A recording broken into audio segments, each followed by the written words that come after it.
नमस्कार मित्रांनो, आपल्या जवळपासच्या आपल्या वापरातल्या ज्या वस्तू आहेत त्या सर्व स्मार्ट होत चाललेल्या आहेत. आपल्या हातातील मोबाईल स्मार्ट झाला, आपल्या घरातील टीव्ही स्मार्ट झाला, आपल्या खाण्यापिण्याच्या पद्धती बदलल्या, आपल्या शिक्षणाची पद्धत बदलली, जी डिजिटल झाली म्हणजे शिक्षणही स्मार्ट झालं, आपलं राहणीमानही स्मार्ट व्हायला लागलेलं आहे. परंतु मित्रांनो, एक पद्धत आहे जी अजूनही बदलली नाही. जेव्हा आपल्याकडे एक रकमी पैसा येतो तेव्हा गुंतवणुकीची वेळ येते ना, तेव्हा मित्रांनो आपण स्मार्ट गुंतवणुकीचा विचार करत नाही. आपण पारंपरिक पद्धतीने बँकेमध्ये एफडीच करायला जातो. परंतु मित्रांनो, ही बँक एफडी खरंच फायद्याची आहे का? तर नाही. तर मित्रांनो, मी नाही का म्हणतोय याच्याकरता एक उदाहरण पाहूया. समजा आपल्याला हा पेन ज्याची किंमत आज 100 रुपये आहे, हा पेन जर आपल्याला 1 वर्षानंतर खरेदी करायचा आहे. आपल्याकडे आज 100 रुपये आहेत, परंतु हा पेन आपल्याला 100 रुपयाचा पेन 1 वर्षानंतर खरेदी करायचा आहे. याकरता आपण आपल्याकडे 100 रुपये बँकमध्ये एफडी केले आणि ही एफडी जी असणार आहे ती आपल्याला 6% रिटर्न देणार आहे. म्हणजे 1 वर्षानंतर बँकेमधून आपल्याला 6% रिटर्ननी 106 रुपये परत मिळणार आहेत. आणि हे 106 रुपये ज्यावेळेस आपण 1 वर्षानंतर घेऊन हा पेन खरेदी करायला जाऊ ना मित्रांनो, त्यावेळेस ह्या पेनची किंमत झालेली असेल 108 रुपये. असं का घडलं मित्रांनो? तर इथं इम्पॅक्ट करतो महागाई दर, इन्फ्लेशन. जो आता आपल्या भारतामध्ये इन्फ्लेशन रेट हा 8% चालू आहे. तोच वैद्यकीय क्षेत्र आणि एज्युकेशनला पाहिलं तर तो 10% ते 15% पर्यंत एवढा हाय लेवल आहे. मग या पेनची किंमत जर 108 रुपये झाली तर बँकच्या एफडी मधून आपल्याला फक्त 106 रुपये मिळणार आहे. म्हणजे बँक मध्ये 1 वर्षभर एफडी करून सुद्धा आपल्याला तो पेन साधा खरेदी करता येणार नाही. त्यामुळे मित्रांनो, बँक एफडी आपल्याला इन्फ्लेशन रेट नुसार व्याजदर परतावा देत नाही. त्यामुळे ही गुंतवणूक जी आहे, ही बँक एफडी जी आहे ती आपली स्मार्ट गुंतवणूक असूच शकत नाही. तर मग अशा कोणत्या पद्धती आहेत ज्या इन्फ्लेशन रेट पेक्षा जास्त व्याजदर देईल? आणि या जे गुंतवणुकीचे पर्याय आहेत यांनाच आपण स्मार्ट गुंतवणूक म्हणणार आहे. जी गुंतवणूक आपल्याला महागाई दरापेक्षा, इन्फ्लेशन रेट पेक्षा जास्त परतावा देईल, हीच असणार आहे स्मार्ट गुंतवणूक. तर हे कोणकोणते पर्याय आहेत याच्याविषयी आता आपण या व्हिडिओ मध्ये पाहणार आहोत. यापूर्वी मित्रांनो, आपल्या चॅनलला सबस्क्राईब केलं नसेल तर सबस्क्राईब नक्की करा. तर या स्मार्ट गुंतवणुकीमध्ये सर्वात पहिला पर्याय जो आहे तो आहे गोल्ड, म्हणजे सोनं. मित्रांनो, या सोन्यामध्ये गुंतवणुकीच्या 2 पर्याय आहेत. एक आहे फिजिकल गोल्ड आणि दुसरा डिजिटल गोल्ड. तर यामध्ये फिजिकल गोल्ड हा आपला स्मार्ट गुंतवणुकीचा पर्याय असणार नाही. तर का मित्रांनो? फिजिकल गोल्ड मध्ये आपण काय करतो की सोन्याचे दागिने खरेदी करतो. हे दागिने असतात, हे असतात 22 कॅरेटच्या आतमध्ये, जास्तीत जास्त 22 कॅरेट पर्यंत. आणि ज्या वेळेस हे खरेदी करतो त्यावेळेस आपल्याला टॅक्सेस वगैरे द्यावे लागतात, जीएसटी वगैरे त्यावरती द्यावा लागतो. आणि ज्या वेळेस आपण हे लिक्विडिटी नुसार कॅश करायला जातो ना मित्रांनो, त्यावेळेस आपल्याला या दागिन्यामध्ये घट बसते. म्हणजे एकंदरीत आपण सुरुवातीला खरेदी करताना टॅक्स भरतो आणि हे दागिने कॅश करताना, मोड देताना परत आपल्याला त्यामध्ये घट बसते.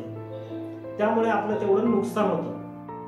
मित्रांनो, या फिजिकल गोल्ड मध्ये दुसरं नुकसान असं आहे की याला साठवून ठेवावं लागतं आणि याच्यामध्ये हरवण्याची, चोरी होण्याची भीती असते. अगदी मोठ्या प्रमाणामध्ये जर सोनं घरामध्ये असेल तर जर बँक लॉकर मध्ये ठेवायचं म्हटलं तर त्यालाही आपल्याला चार्जेस द्यावे लागतात. म्हणजे ही आपली स्मार्ट गुंतवणूक होऊ शकत नाही. स्मार्ट गुंतवणूक आपली तीच असेल ज्यामधून आपल्याला एक इन्कम सोर्स निर्माण होईल आणि महागाई दरापेक्षा जास्त परतावा मिळेल. म्हणजे फिजिकल गोल्ड मध्ये आपल्याला खर्च वाढणार आहे, हा इन्कम सोर्स होणार नाही. त्यामुळे फिजिकल गोल्ड आपली स्मार्ट गुंतवणूक नाही. तर डिजिटल गोल्ड ही आपली स्मार्ट गुंतवणूक होऊ शकते. डिजिटल गोल्ड मध्ये एक नुकसान आहे की यामध्ये मिळणारं जे गोल्ड आहे, जे सोनं आहे, ते आपल्याला हाताळता येत नाही. ही आपण ऑनलाईन पद्धतीनेच करावी लागते. आणि यामध्ये फिजिकल गोल्ड पेक्षा जास्त लिक्विडिटी असते. हे लवकर आपल्याला फिजिकल गोल्ड पेक्षा जलद गतीने आपल्याला कॅश होतं. याच्यावरती आपल्याला टॅक्स भरावा लागत नाही, याच्यावरती आपल्याला घट येत नाही. किंवा हे आपल्याला साठवून ठेवण्याची भीतीही नसते.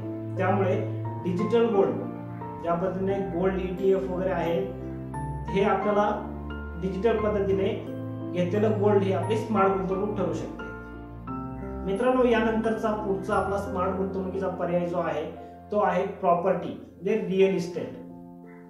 मित्रांनो, यामध्ये प्रॉपर्टीमध्ये आपण जर एखादी प्रॉपर्टी खरेदी करतोय आणि ती स्वतःच्या वापराकरता खरेदी करत असेल ना मित्रांनो, तर ती आपली गुंतवणूक नाही. आपला सर्वात मोठा गैरसमज असतो की आपण राहायला फ्लॅट घेतला, घर खरेदी केलं म्हणजे ही आपली गुंतवणूक, परंतु प्रत्यक्षात ही आपली गुंतवणूक नसते. गुंतवणूक आपली तीच असते जिच्यामध्ये आपल्याला इन्कम सोर्स निर्माण होतो. ज्या गुंतवणुकीमधून आपल्याला इन्कम चालू होतो यालाच आपण सर्वोत्तम गुंतवणूक म्हणू शकतो. तर मित्रांनो, या प्रॉपर्टीमध्ये गुंतवणूक करताना आपल्याला सर्वात मोठी रिस्क असते ती त्या भौगोलिक परिस्थितीची. ज्या ठिकाणी आपण ती प्रॉपर्टी खरेदी करत आहोत त्या ठिकाणची भौगोलिक परिस्थिती आपल्याला माहिती असणं गरजेचं असतं. जर ही परिस्थिती आपल्याला माहीत नसेल तर हे प्रॉपर्टी एजंट किंवा आपली फसवणूक होण्याची चान्सेस खूप जास्त असतात. आता भौगोलिक परिस्थिती माहीत असणं म्हणजे काय मित्रांनो, की आपण जी प्रॉपर्टी खरेदी करत आहोत त्या प्रॉपर्टीचा दर कशा पद्धतीने भविष्यात वाढणार आहे याची आपल्याला माहिती असणं गरजेचं असतं. जवळपासचं वातावरण कसं आहे, जवळपास डेव्हलपिंग कोणत्या पद्धतीने चालू आहे, या पद्धतीने आपल्याला ती इन्व्हेस्टमेंट करावी लागते. तर या भौगोलिक परिस्थितीची माहिती घेऊन जर योग्य प्रकारे गुंतवणूक केली ना मित्रांनो, तर ही गुंतवणूक आपली निश्चितच योग्य असणार आहे. कारण या गुंतवणुकीमध्ये आपल्याला महागाई दरापेक्षा जास्तीचा परतावा या ठिकाणी मिळणार आहे. कारण जेवढी महागाई वाढेल ना मित्रांनो, तेवढी आपल्या प्रॉपर्टीची किंमतही वाढत राहणार आहे. यानंतरचा स्मार्ट गुंतवणुकीचा पर्याय जो आहे मित्रांनो, तो आहे स्टॉक मार्केट. आता हे स्टॉक मार्केटचं नाव घेतल्यानंतरच बऱ्याच जणांना घाबरायला झालं असेल, परंतु मित्रांनो, आपल्याला मार्केट विषयी जर योग्य ज्ञान असेल, आपला अभ्यास जर योग्य पद्धतीचा असेल, तर या गुंतवणूक पर्याय एवढा परतावा अन्य दुसऱ्या कुठल्याही ठिकाणी मिळत नाही मित्रांनो. आतापर्यंत सर्वाधिक परतावा देणारं ठिकाण म्हटलं तर हे शेअर मार्केट आहे. परंतु आपण जर कोणतंही नॉलेज नसताना, कसलीही माहिती नसताना, कोणाच्या तरी सांगण्यावरून जर या ठिकाणी गुंतवणूक करत असेल ना मित्रांनो, तर हा निव्वळ जुगार ठरतो आणि यामुळे नुकसान बऱ्याच लोकांचं झालेलं आहे. त्यामुळे या ठिकाणी यायला लोक घाबरतात. परंतु मित्रांनो, आपण जर योग्य पद्धतीने अभ्यास केला, आपल्याला माहिती घेतली, मार्केट विषयी माहिती घेतली आणि आपल्याला जर फंडामेंटल ॲनालिसिस, टेक्निकल ॲनालिसिस यांचं ज्ञान असेल, तर आपण या ठिकाणी योग्य परतावा मिळवू शकता. आता यामध्ये खूप जास्त परतावा देणारा एक पर्याय आहे, तो म्हणजे ऑप्शन ट्रेडिंग. तर मित्रांनो, ऑप्शन ट्रेडिंग ही दिसायला जेवढी सोपी वाटते, जेवढा जास्त परतावा फुगून दिसतो यामध्ये, परंतु तेवढं ते धोकादायक सुद्धा आहे. म्हणून ज्या ठिकाणी धोका आहे ती आपली गुंतवणूक होऊ शकत नाही. तर आता स्टॉक मार्केटमध्ये आपली गुंतवणूक कोणती असेल, तर योग्य कंपनी जी मार्केटमध्ये योग्य पद्धतीने चालत आहे, योग्य पद्धतीने परतावा देत आहे, जिचं उत्पादन योग्य पद्धतीने मार्केटमध्ये विकलं जात आहे, अशा कंपनी, स्ट्रॉंग, फंडामेंटली स्ट्रॉंग असणाऱ्या कंपनीमध्ये दीर्घकालीन गुंतवणूक केल्यानंतर आपल्याला त्यातून अविश्वसनीय परतावा मिळू शकतो.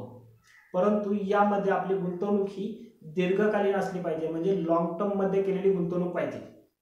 आपण जर एका दिवसात त्यातून परतावा, एका महिन्यात परतावा काढायचा विचार करत असेल, तर ही आपली गुंतवणूक नसणार आहे मित्रांनो, ही आपली जुगार असणार आहे. म्हणून आपल्याला गुंतवणुकीचा स्मार्ट पर्याय शोधायचा असेल तर आपल्याला स्टॉक मार्केटमध्ये फंडामेंटली स्ट्रॉंग असणाऱ्या कंपनीमध्ये दीर्घकालीन गुंतवणूक करणं हा आपला गुंतवणुकीचा स्मार्ट पर्याय असेल. यानंतरचा गुंतवणुकीचा सर्वात लोकप्रिय होत चाललेला पर्याय कोणता आहे मित्रांनो, तर तो आहे म्युच्युअल फंड. आपण स्टॉक मार्केटमध्ये पाहिलं की आपल्याला नॉलेज असणं गरजेचं आहे. स्टॉक मार्केटमधून जर फायदा मिळवून घ्यायचा असेल तर या ठिकाणी नॉलेज असणं गरजेचं आहे. म्युच्युअल फंड हा असा पर्याय आहे की आपल्याला कसलंही नॉलेज नसताना आपण या स्टॉक मार्केटमधून फायदा मिळवू शकतो. ते कसं मित्रांनो, तर मित्रांनो, एका म्युच्युअल फंडच्या स्कीम मध्ये जर आपण गुंतवणूक केली तर या प्रत्येक स्कीमला एक सेपरेट फंड मॅनेजर असतो आणि तो या मार्केटमधील एक्सपर्ट असतो आणि तो आपल्या स्कीम मधून आपल्याला फायदा मिळवून देण्याकरता काम करतो. अर्थातच याचा बेनिफिट तो घेतोच, त्याला एक्सपेन्स रेशियो म्हटलं जातं, हा 1-1.5% आसपास असू शकतो, 1 ते 2% आसपास असू शकतो आणि तो बेनिफिट हा फंड मॅनेजर घेतो. परंतु आपल्याला त्यातून कसलंही मार्केटचं नॉलेज नसताना, आपल्याला कसलंही ॲनालिसिस न करता हा फंड मॅनेजर आपल्याकरता काम करून आपल्याला परतावा मिळवून देतो. आता ह्या म्युच्युअल फंडमध्ये गुंतवणुकीचे सुद्धा 2 पर्याय आहेत मित्रांनो. एक आहे पहिला पर्याय SIP. SIP मध्ये आपण प्रत्येक महिन्याला एक छोटी अमाऊंट गुंतवून जर ही अमाऊंट आपण दीर्घकाल गुंतवत राहिलो तर आपल्याला अमर्यादित संपत्ती आपण यामधून निर्माण करू शकतो. यामध्ये दुसरा पर्याय आहे तो लमसम. लमसम मध्ये आपण बँकेत FD केल्याप्रमाणे एक मोठी अमाऊंट एकाच वेळेस त्या म्युच्युअल फंडच्या स्कीम मध्ये गुंतवू शकतो आणि ती दीर्घकालीन अमाऊंट रक्कम त्या ठिकाणी गुंतवून ठेवल्यानंतर आपल्याला यातून मोठा फायदा मिळवून घेऊ शकतो. आता हे म्युच्युअल फंड एवढे लोकप्रिय का होत चाललेले आहेत मित्रांनो, तर यामध्ये सर्वात पहिला बेनिफिट आहे तो यामध्ये कंपाऊंडिंगचा फायदा भेटतो, म्हणजे चक्रवाढ व्याजाचा फायदा यामधून मिळतो. दुसरा बेनिफिट आहे की यामध्ये लिक्विडिटी खूप जास्त आहे. आपली गुंतवणूक जेव्हा आपल्याला काढायची असते यामध्ये लॉक इन पिरियड नाही. यामध्ये ELSS स्कीम सोडल्या तर कुठेही लॉक इन पिरियड नसल्यामुळं आपण आपले पैसे जे आहेत ते लगेच T+1 म्हणजे दुसऱ्या दिवशी आपण हे पैसे आपल्या अकाउंटमध्ये येऊ शकतात, एवढी लिक्विडिटी याच्यामध्ये आहे. तिसरा जो याच्यामधला बेनिफिट आहे मित्रांनो तो आहे डायव्हर्सिफिकेशन. म्हणजे एका वेळेस आपण एकाच ठिकाणी गुंतवणूक न करता अनेक ठिकाणी गुंतवणूक केली जाते, त्यामुळे आपले रिस्क कमी होते आणि रिस्क कमी झाल्याचा फायदा आपल्याला म्युच्युअल फंडमध्ये भेटतो, जो आपल्याला डायरेक्ट इक्विटीमध्ये किंवा स्टॉक मार्केटमध्ये गुंतवणूक करून मिळत नाही. आता मित्रांनो आपल्याला या म्युच्युअल फंड विषयी जर अधिक माहिती पाहिजे असेल तर आपण यापूर्वी व्हिडिओ बनवलेला आहे, त्याची लिंक आपल्याला डिस्क्रिप्शन बॉक्समध्ये मिळून जाईल. मित्रांनो या ठिकाणी गुंतवणूक करण्यापूर्वी आपल्या जवळचा म्युच्युअल फंड डिस्ट्रीब्युटर किंवा एखादा फायनान्शियल ॲडवायझरचा सल्ला घेऊनच गुंतवणूक करा, कारण या म्युच्युअल फंडमध्ये सुद्धा 2000 पेक्षा जास्त स्कीम आहेत आणि त्या प्रत्येक क्लायंटच्या गरजेनुसार बनवलेल्या आहेत. जर तुम्हाला हाय प्रॉफिट पाहिजे असेल तर तुम्हाला हाय रिस्क स्कीम घ्यावी लागेल, जर तुम्हाला मॉडरेट प्रॉफिट पाहिजे असेल तर तुम्हाला मॉडरेट स्कीम घ्यावी लागेल. म्हणजे हाय रिस्क करता तुम्हाला इक्विटीमध्ये इन्व्हेस्ट करावे लागेल, मॉडरेट रिस्क करता तुम्हाला हायब्रिड फंडमध्ये इन्व्हेस्ट करावं लागेल आणि तुम्हाला अगदीच रिस्क नको असेल तर याकरता लिक्विड फंड यामध्ये बनवलेले आहेत. म्हणजे तुमच्या गरजेनुसार या ठिकाणी सगळे फंड बनवलेले आहेत. मग या 2000 स्कीम पैकी जर आपल्याला नॉलेज नसेल तर आपण एखाद्या म्युच्युअल फंड डिस्ट्रीब्युटरचा सल्ला घ्या किंवा एखाद्या फायनान्शियल ॲडवायझरचा सल्ला घेऊनच म्युच्युअल फंडमध्ये सुद्धा गुंतवणूक करा. आता मित्रांनो या चारही गुंतवणूक पर्यायापैकी आपल्याला जर अधिक काही जाणून घ्यायचं असेल किंवा आपले काही प्रश्न असेल तर आम्हाला कमेंट नक्की करा आणि हा व्हिडिओ आवडल्यास व्हिडिओला लाईक नक्की करा आणि शेअर करायला विसरू नका. धन्यवाद.